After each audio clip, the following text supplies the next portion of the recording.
The Crimson Veil Vampire Strippers by The Confused Camper.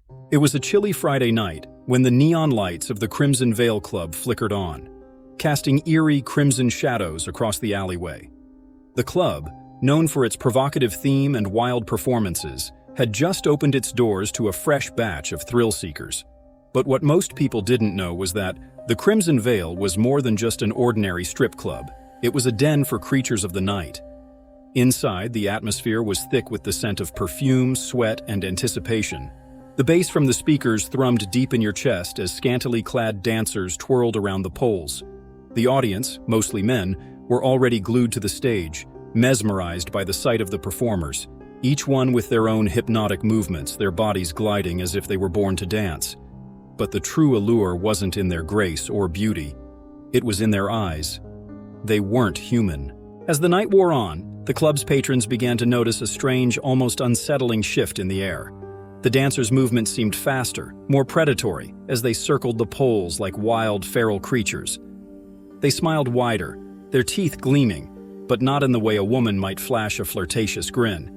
No, these smiles were sharp, sinister, and drenched in anticipation. Cassidy, the newest addition to the stage, stepped forward.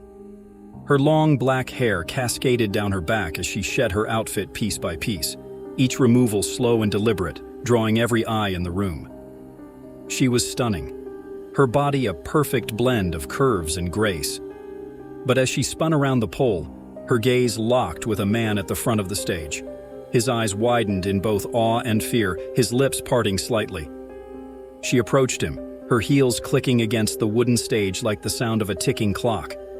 She leaned in close, so close he could feel the heat of her breath against his neck.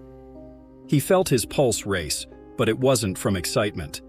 No, something darker stirred within him. Something was wrong. Cassidy's lips parted, revealing long, sharp fangs. She leaned in and whispered in his ear, "You look thirsty.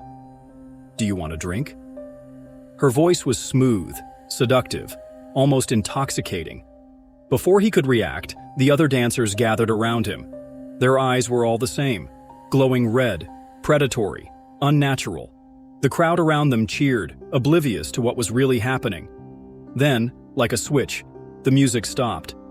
The lights flickered and dimmed, plunging the club into an unsettling darkness. The air grew cold, thick with a sense of impending doom. The dancers didn't dance anymore.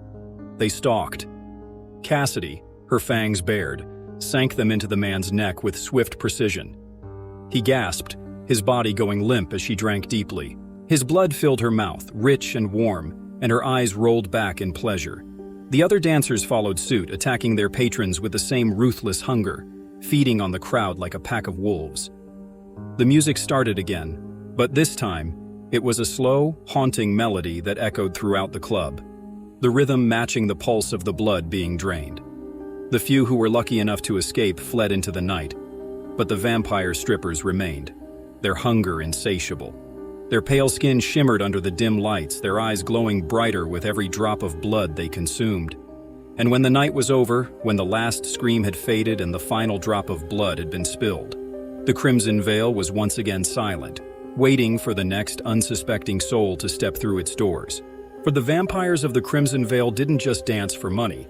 They danced for the taste of life itself. Thanks for watching, and please don't forget to hit the like and subscribe buttons.